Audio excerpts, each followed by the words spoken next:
공수처장님, 네. 지금 공수처에서 이첩 요구해서 검찰에서 사건을 이첩 받았습니다. 그런데 군 장성들에 대한 사건은 이첩 안 받으셨어요.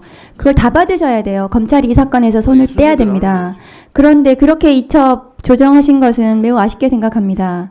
그런데 공수처가 저는 피의자 내란숙의 윤석열의 신병을 확보를 하셔야 되고 반드시 신속하게 하셔야 되지만 적법 절차를 제대로 지키시기 바랍니다. 왜냐하면 피의자 윤석열 내란숙에는 4년 전에도 감찰할 때도 온갖 법기술을 부려서 아주 사소한 것도 모두 문제 삼았습니다. 그래서 제가 감찰을 진행을 하기가 매우 어려웠어요.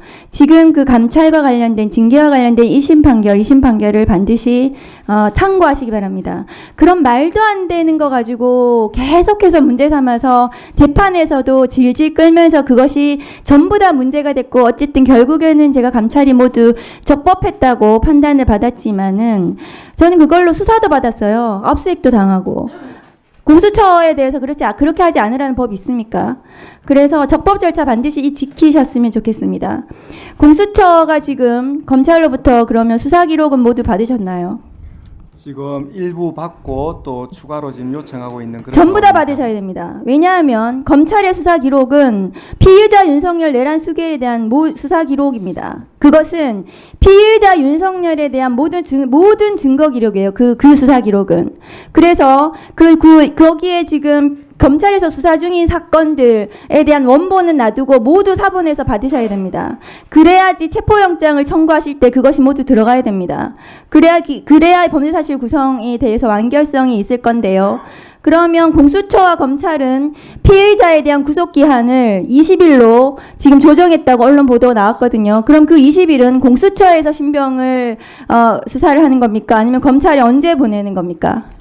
기본적으로 지금 검찰과 공수처가 합계 그 20일을 연장이 되었을 때 20일을 쓸 수 있다라는 그런 계산하에 절반씩 사용하는 것으로 좀 양해가 된 그런. 그럼 상황입니다. 공수처 열을 하고 검찰 열을 합니까?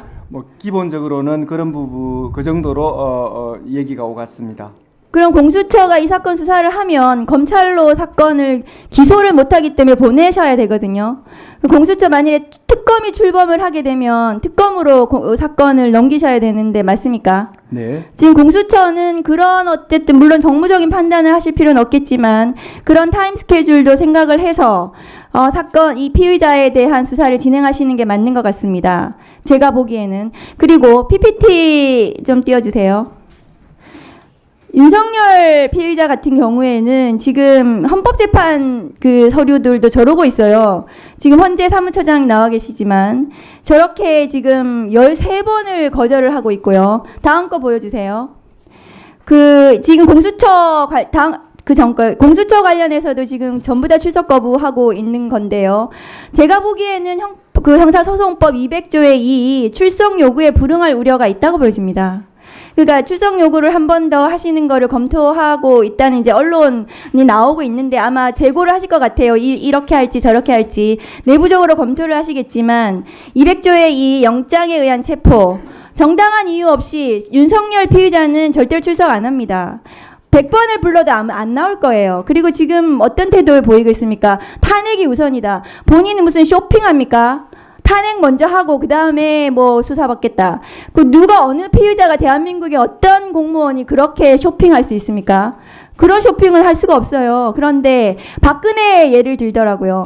박근혜 대통령 그때는 국정농단 사건이었고 그때는 내란 외환이 아니었어요. 이거는 그래서 박근혜에 대해서는 탄핵을 먼저 하고 파면이 돼야지 기소가 가능하기 때문에 그 박근혜 대통령 같은 경우에는 그랬기 때문에 탄핵을 먼저 한 겁니다. 그런데 피의자 윤석열은 내란 외환은 탄핵 안 해도 기소할 수 있습니다. 체포 구속할 수 있습니다. 그런데 지금 본인이 쇼핑하겠다는 거거든요. 탄핵 먼저 하고 수사해달라.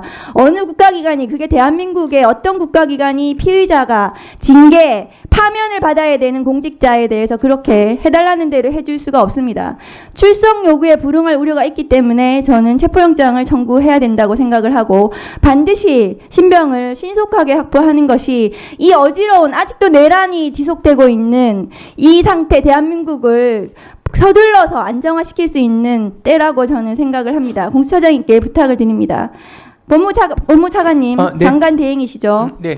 법무부로부터 제가 답변 받았는데 계엄사 인력 파견 관련해서 네. 본인이 요청 못 받았다고 답변을 하셨는데 다만 네네. 지금 비상안전기획관의 인적사항 촬영 번호를 네네. 문의하는 전화가 왔다. 네네. 그렇습니다. 이거는 인적 요청한 거 아닙니까? 제가 보기에는 아, 그거를 특정해서 지금 요청해서 전화가 왔으면 그거는 보내달라는 취지로 보여지고 검찰은 네. 이 사건 수사에서 손을 떼세요. 왜냐하면 지금 국정원과 검찰이 이 내란에 개입했다고 의심받는 지금 복수의 증언들이 경찰 수사에서 나온 거 아닙니까? 선관위 서버 포렌식 검찰과 국정원에서 올 거니까 보조만 해줘라. 거기서 중요 임무 할 거다. 이 증언 나왔잖아요. 검찰은 검찰 정권이었는데 윤석열 정부가 이 다른 국가기관에 지금 그 계엄사령부에서 파견 요청을 했는데 검찰은 가만히 있었다고요. 검찰하고 미리 공모를 했겠죠. 그러면 이 비상계엄을 검찰은 이 사건에서 손을 떼세요. 더 이상 하지 마십시오. 수사를 받아야 될 대상이지 수사를 할 주체가 아니에요. 검찰에 대해서는. 그리고 이 선관위 서버와 관련해서 검찰이 어떻게 내통을 했는지에 대해서 검찰이 소상히 나중에 수사를 제대로 밝히고 받아야 된다고 저는 생각을 합니다.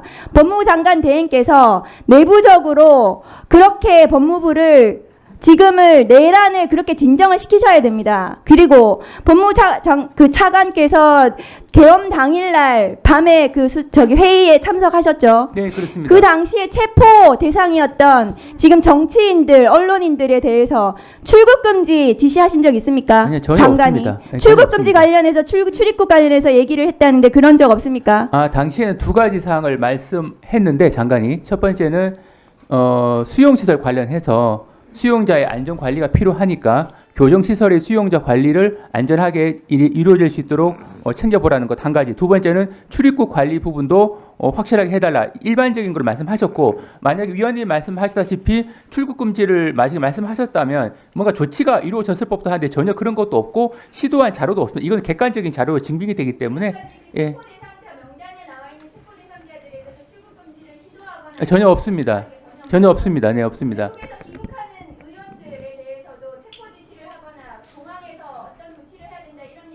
예, 전혀 없는 것으로 알고 있습니다. 네, 네.